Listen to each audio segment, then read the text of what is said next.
Hello दोस्तों, तो जैसा कि पिछले एपिसोड में हमने देखा कि यूहा और उसके दोस्तों पर बैबून किंग और उसके बैबून्स ने हमला कर दिया था। जहां अपने दोस्तों के साथ मिलकर जैसे ही यूहा ने बैबून किंग को हराया तो तभी अचानक वांग काइनीर कहती है कि इस बैबून किंग की सोल रिंग मैं हासिल करूंगी। जिस बात से टांग वूटोंग तो चिढ़ जाती है क्योंकि वो ये सोल रिंग यूहा को देना चाहती थी, लेकिन दूसरी तरफ वांग काइनीर यूहा से कहती है कि मुझ पर भरोसा रखो, ये सोल रिंग तुम्हारे साथ कंपेटिबल नहीं है, मैं इससे भी ज्यादा कंपेटिबल सोल रिंग तुम्हारे लिए ढूंढ कर दूंगी। दूसरी तरफ यूहा भी वांग काइनीर की ये सारी बातें सुनकर आखिरकार उसकी बात मान गया था, जिसके बाद हम लोगों ने देखा कि ये सब लोग मिलकर स्टारडो फॉरेस्ट के कोर की तरफ रवाना हो जाते हैं, जहां रास्ते में अचानक इन लोगों की मुलाकात 3 इवल सोल मास्टर से हो गई थी। ये तीनों इवल सोल मास्टर पहले तो गोल्डन क्लब बियर को जान से मारकर उसके बच्चों को भी छीनना चाहते थे ताकि ये लोग उन्हें किलिंग मशीन की तरफ बड़ा करके तबाही मचा सके, लेकिन ये बात यूहा, वांडोंग और वांग काइनीर को तो बिल्कुल भी मंजूर नहीं। इसलिए ये तीनों इवल सोल मास्टर्स के खिलाफ फाइट करना शुरू हो गए, जहां पर हम देखते हैं कि उन इवल सोल मास्टर ने भी कई सारे बीस्ट की इवल स्पिरिट्स को समन कर लिया था।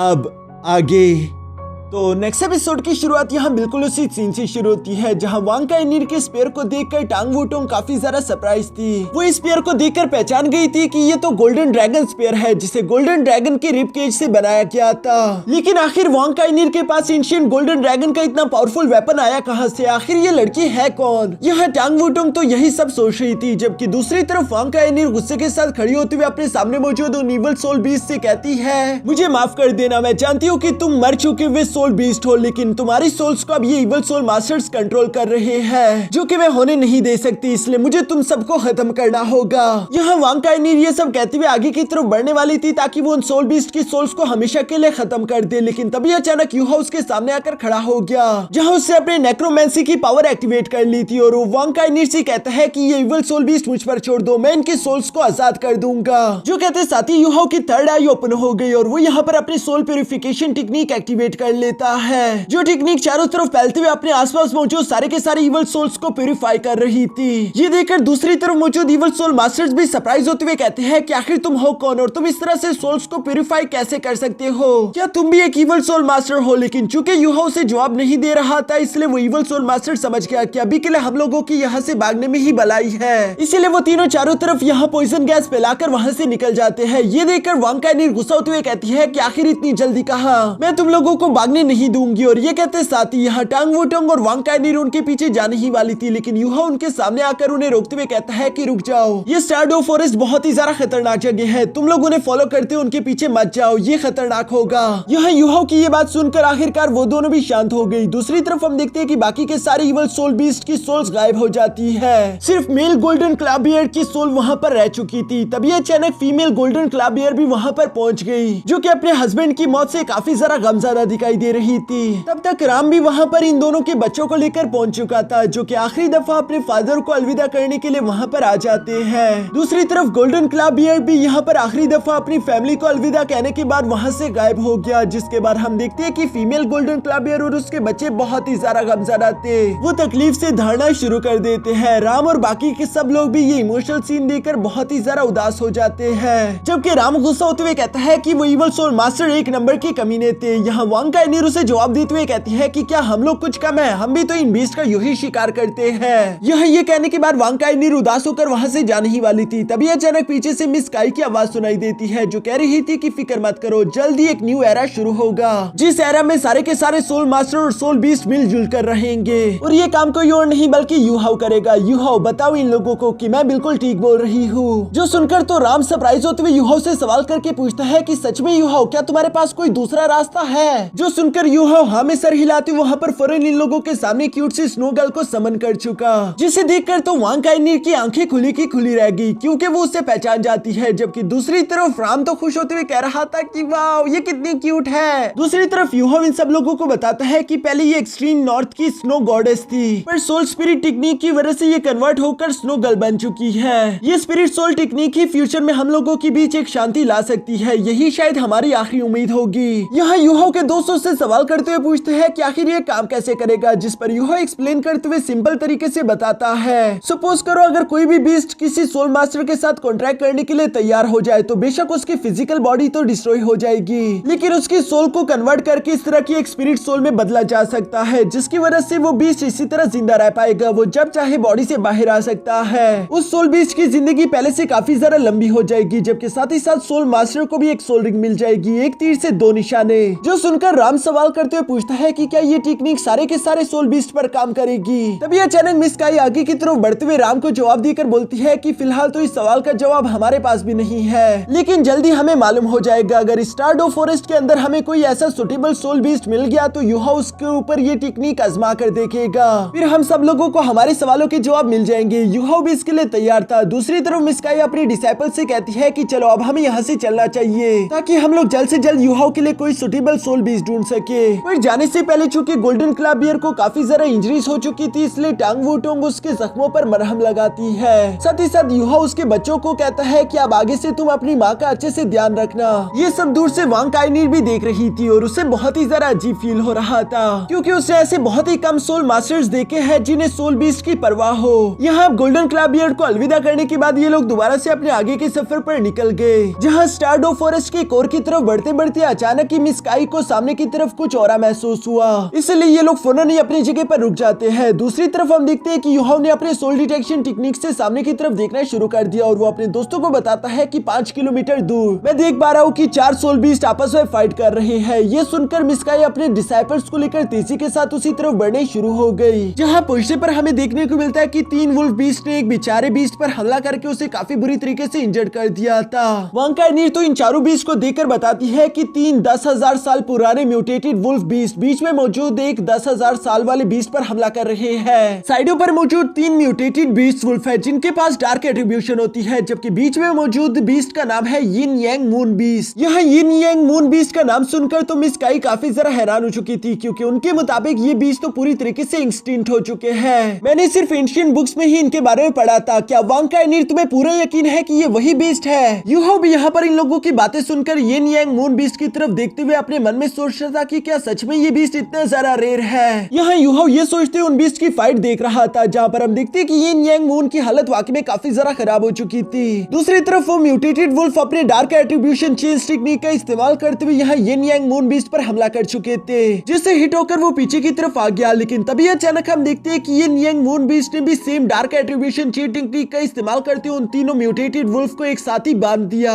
जो देखकर तो यूहो सरप्राइज होते हुए कहता है कि अच्छा तो इस यिन यांग बीस्ट के पास ये एबिलिटी है कि ये किसी की भी टेक्निक को कॉपी कर सकता है। लेकिन मिस काई उसे जवाब देते हुए कहती है कि नहीं, वो कॉपी नहीं कर रहा। अगर तुम ठीक से कहो तो इसे स्पिरिचुअल इम्प्रिंट कहा जाएगा। मैंने एंशिएंट बुक्स में यिन यांग मून बीस्ट के बारे में पढ़ा था कि ये अपने सामने मौजूद ओपिनियन की टेक्निक को पूरी तरीके से स्कैन करके चुरा लेते हैं। एक दफा स्पिरिचुअल इम्प्रिंट बनाने के बाद ये एक बार ही उस टेक्निक को इस्तेमाल कर पाएंगे। जैसे इन लोगों ने अपनी दुश्मन की एक बार वो टेक्निक इस्तेमाल कर ली, दूसरी बार इस्तेमाल करने के लिए इन्हें दोबारा से ही उसे स्कैन करना होगा, जो सुनकर यूहो भी अब समझ गया था। दूसरी तरफ हम देखते हैं कि यिन यांग मून बीस्ट ने तेजी के साथ जंप करते उन म्यूटेटेड वुल्फ बीस्ट पर हमला करके उन्हें बहुत ही बुरी तरीके से इंजर्ड कर दिया, जो देखकर यूहो तो उससे बहुत ही ज्यादा इंप्रेस हो गया। वो अपने मन में कहता है कि ये यिन यांग मून बीस्ट की स्पिरिचुअल इम्प्रिंट टेक्निक तो काफी ज्यादा कमाल की है। लेकिन दूसरी तरफ उन म्यूटेटेड वुल्फ्स को हराने के बाद हम देखते हैं कि यिन यांग मून बीस्ट की हालत भी काफी ज्यादा खराब हो चुकी थी। वो तो अब अपने पैरों पर खड़ा भी नहीं हो पा रहा, क्योंकि वो मौत की दहलीज तक पहुंच चुका है। ये सब देखकर वांग काइनीर को तो बहुत ही ज्यादा गुस्सा आ रहा था, इसलिए वो फौरन से उन म्यूटेटेड बीस्ट का शिकार करने के लिए वहां से निकल गई। जबकि दूसरी तरफ मिस काई अपने बाकी के डिसाइपल्स को लेकर यहाँ यिन यांग मून बीस्ट के पास आ जाती है, जहाँ मिस काई यूहो को बता रही थी कि यूहो मुझे लगता है कि ये यिन यांग मून बीस्ट तुम्हारे लिए बिल्कुल सुटेबल होगा, क्योंकि ये भी स्पिरिचुअल एनर्जी का इस्तेमाल करता है। इसलिए मुझे लगता है कि तुम्हें इस बीस्ट के साथ अपना कॉन्ट्रैक्ट बनाना चाहिए। जो सुनकर यूहो जवाब देते हुए कहता है कि ठीक है, मैं इस बीस्ट से जाकर बात करके देखता हूँ। जो कहती यूहो धीरे से आगे की तरफ चलते हुए यहाँ यिन यांग मून बीस्ट के सामने आकर बैठ गया। दूसरी तरफ सीन शिफ्ट होकर वांग काइनीर पर आ जाता है, जो कि तेजी के साथ मूव करते हुए फौरन उस म्यूटेटेड वुल्फ के सामने आकर अपने गोल्डन ड्रैगन स्पीयर की एनर्जी को बढ़ाते हुए तेजी के साथ उस पर हमला कर चुकी।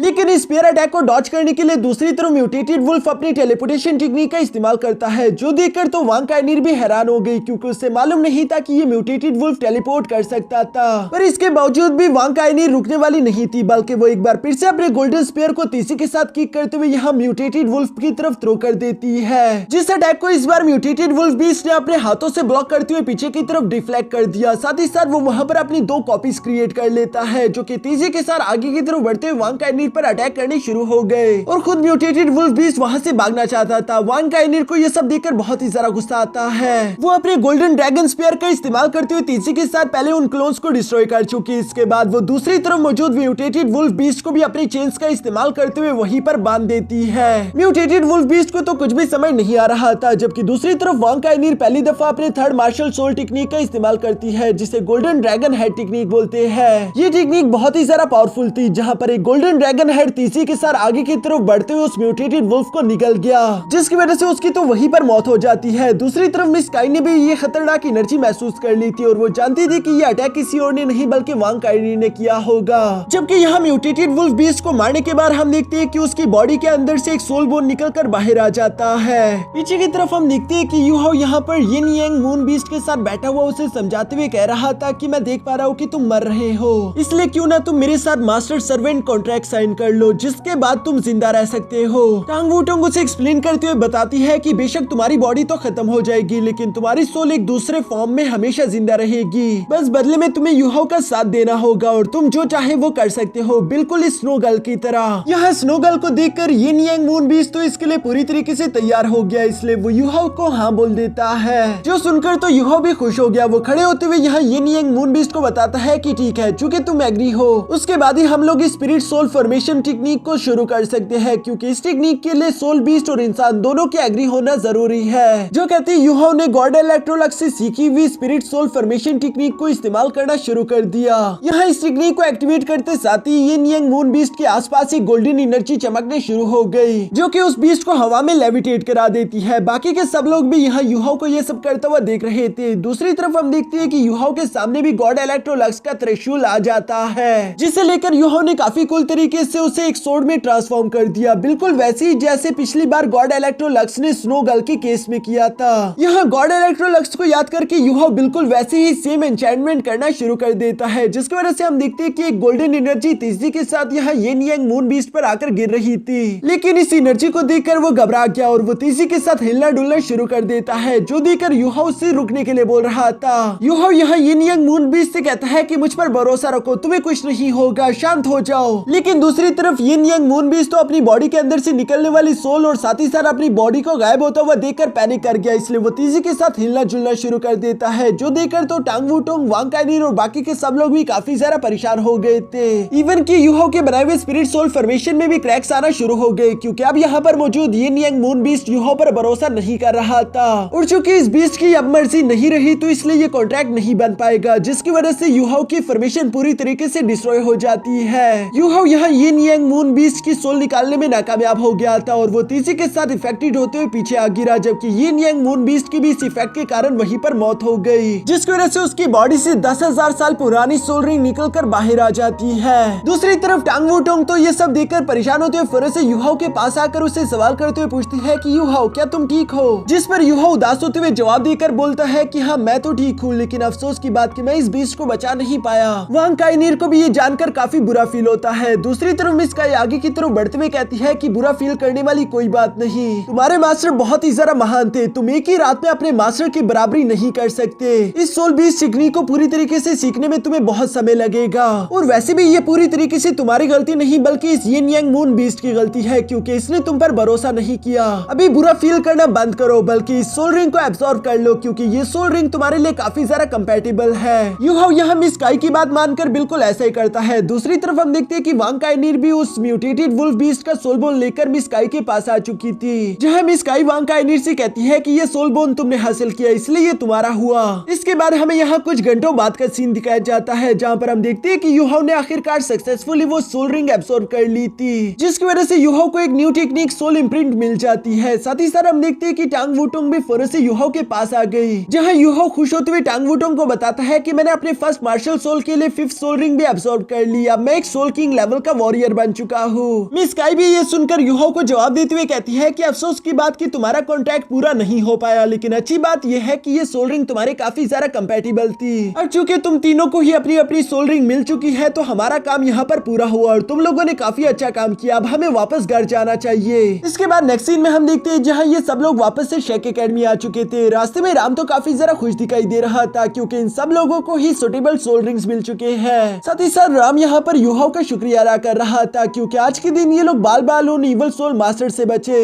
अगर आज के दिन युहाओ इन लोगों के साथ ना होता तो रास्ते में लोगों के लिए बहुत सारी मुश्किलें खड़ी हो जाती। यहाँ ये लोग इसी तरह से हंसी खुशी बातें करते हुए आगे की तरफ बढ़ रहे थे। तभी अचानक युहाओ को अपने सामने थोड़ा सा रश दिखाई दिया, जो देखकर तो युहाओ हैरान होते हुए कहता है कि आखिर सामने इतना रश क्यों है। यही जानने के लिए युहाओ जब आगे की तरफ आया तो उसने वहाँ अपने सामने फेंग जुई चैन को देखा, जो कि युहाओ की तरफ देखते हुए कहता है कि आखिरकार तुम आ गए, हम तुम्हारा ही इंतजार कर रहे थे। यहाँ ये कहते साथ ही अचानक हम देखते हैं कि वहाँ पर मास्टर जी1 भी आ जाते हैं, जो कि युहाओ से कह रहे थे कि युहाओ तुमसे मिले काफी वक्त हो गया। युहाओ तो यहाँ पर इन दोनों को अपने सामने देखकर यकीन ही नहीं कर पा रहा था, बल्कि वो काफी जरा खुश होते हुए फौरन आगे की तरफ आते हुए कहता है कि तुम लोग यहाँ पर कैसे। युहाओ के लिए ये काफी जरा खुशी वाली बात थी। इसके बाद नेक्स्ट सीन में हम देखते हैं जहाँ युहाओ इन दोनों को अपने साथ टांग साइड की तरफ लेकर जा रहा था। मार्केट के अंदर से गुजरते हुए फेंग जुई चैन युहाओ को बताता है कि मैंने सन मून रॉयल एकेडमी छोड़ दी, बिल्कुल वादे के मुताबिक मैं यहाँ पर आ गया क्योंकि तुमने मुझे बताया था कि यहाँ पर कई सारे ताकतवर लोग हैं, मैं उन सबसे लड़कर खुद को ताकतवर करना चाहता हूँ। दूसरी तरफ मास्टर जीवन भी युहाओ को जवाब देते हुए कहते हैं कि मैंने भी सन मून रॉयल एकेडमी इसलिए छोड़ दी क्योंकि मैंने तुम्हारी इन्विटेशन एक्सेप्ट कर लिया, मैं टांग सेट को ज्वाइन करना चाहता हूँ। जो सुनकर तो युहाओ की आंखें चमक उठी थी। वो खुश होता हुआ कहता है कि क्या सच में, ये तो बहुत अच्छी बात है। तभी अचानक हम इन लोगों के पीछे युहाओ का वही पुराना स्टाइल देखते हैं जहाँ एक सर्वेंट इस वक्त काम कर रहा था और वो कह रहा था कि युहाओ ग्रिल फिश आकर चख लो, ये दुनिया की सबसे बेस्ट फिशेस है। लेकिन चूंकि ये सब लोग यहाँ उसे ध्यान नहीं दे रहे थे इसलिए वो गुस्सा होते हुए कहता है कि अगर तुम लोगों ने युहाओ ग्रिल फिश नहीं खरीदनी तो यहाँ से चले जाओ, यहाँ बिला वजह रश ना बनाओ। लेकिन इस बेवकूफ इंसान को मालूम ही नहीं कि ये जिस इंसान को ये सब बोल रहा था वो कोई और नहीं बल्कि खुद युहाओ है, जिसने इस ग्रिल फिश के स्टॉल को शुरू किया था। दूसरी तरफ हम लोगों को यहाँ शाम का सीन दिखाया जाता है जहाँ टांग सेट के दरवाजे पर मिस्टर बीबी अपने बाकी के दोस्तों के साथ यहाँ युहाओ और उसकी न्यू दोस्तों को वेलकम करता है। टांग सेट के अंदर इंटर होकर मास्टर जीवन तो चारों तरफ देखते हुए युहाओ से कहता है कि वाह, तुम्हारा टांग सेट तो वाकई में काफी खूबसूरत है, तुम लोगों ने इसे काफी अच्छी तरीके से डिजाइन किया। जिस पर युहाओ शर्माते हुए कहता है कि ये सब कुछ मैंने नहीं बल्कि हमारे बड़े भाई मिस्टर बीबी ने किया है। जो सुनकर मिस्टर बीबी जवाब देते हुए कहता है कि युहाओ तो बिला वजह सारा क्रेडिट मुझे दे रहा है, मेरे दोस्तों के बगैर ये बात बिल्कुल भी मुमकिन नहीं थी। वैसे मास्टर जीवन, मैंने युहाओ से आपके बारे में बहुत कुछ सुन रखा था, युहाओ हमेशा आपकी बातें करता है और वो साथ ही साथ आपको बहुत ज्यादा एडमायर करता है। यहाँ इन लोगों के दरमियान इसी तरह की बातें तो चल ही रही थी। तभी अचानक युहाओ आगे की तरफ बढ़ते हुए फेंग जुई चैन को बताता है कि मिस्टर बीबी हमारे टांग सेट के सबसे पावरफुल कल्टिवेटेड वॉरियर है। जो सुनकर तो फेंग जुई चैन से रहा नहीं जाता बल्कि वो फौरन आगे की तरफ बढ़ते हुए मिस्टर बीबी से कहता है कि मैं आपको फाइट के लिए चैलेंज करना चाहता हूँ। मिस्टर बीबी भी काफी प्यार से उसके चैलेंज को एक्सेप्ट करते हुए कहता है कि ये तो मेरी खुशकिस्मती होगी। जिसके बाद हम देखते हैं कि ये सब लोग ही टांग सेट की ट्रेनिंग अरीना की तरफ चले जाते हैं जहाँ सामने की तरफ फेंग जुई चैन और दूसरी तरफ मिस्टर बीबी खड़े थे। फेंग जुई चैन अपने मन में कह रहा था कि मैंने अपनी सोड इंटेंशन पहले से भी काफी जरा ताकतवर कर ली, लेकिन आज के दिन मैं देखना चाहता हूँ कि आखिर टांग सेट की असली ताकत क्या है। दूसरी तरफ युहाओ और उसके बाकी के सारे दोस्त भी इस फाइट को देखने के लिए वहीं पर मौजूद थे। तभी अचानक हम देखते हैं कि फेंग जुई चैन ने फौरन अपनी सोड बाहर निकाल ली, जिस सोड को देखकर युहाओ पहचान लेता है कि ये तो वही पुरानी सोड है जिसका इस्तेमाल करते हुए फेंग जुई चैन ने उसका मुकाबला किया था। लेकिन ये सोड उसे पूरी तरीके से सूट नहीं करती, इसलिए हम देखते हैं कि युहाओ ने अपने पास से सोड ऑफ जजमेंट तीसी के साथ निकालते हुए यहाँ अरीना की तरफ थ्रो कर दी, जिसे देखकर मिस यांगनेन तो पहचान गई थी कि ये तो वही लेवल 8 की सोड ऑफ जजमेंट है जिससे सन मून रॉयल एकेडमी ने इस्तेमाल करते हुए ज़्याओ टाओ की सोल को करप्ट कर दिया था। ये वेपन तो बहुत ही सारा पावरफुल है। दूसरी तरफ फेंग जुई चैन भी आगे की तरफ बढ़ते हुए जब इस डुअल सोड को उठाकर देखता है तो उसने भी महसूस कर लिया था कि वाकई में ये सोड कमाल की है। इसलिए फेंग जुई चैन यहाँ युहाओ का शुक्रिया अदा कर रहा था, जिस पर युहाओ जवाब देते हुए कहता है कि ये सोड तुम्हारे जैसे किसी हीरो को बिलोंग करनी चाहिए। वैसे भी मेरे पास पड़े पड़ी इस सोड को सिर्फ जंग लगने वाला था क्योंकि मैं तो सोड का इस्तेमाल ही नहीं करता।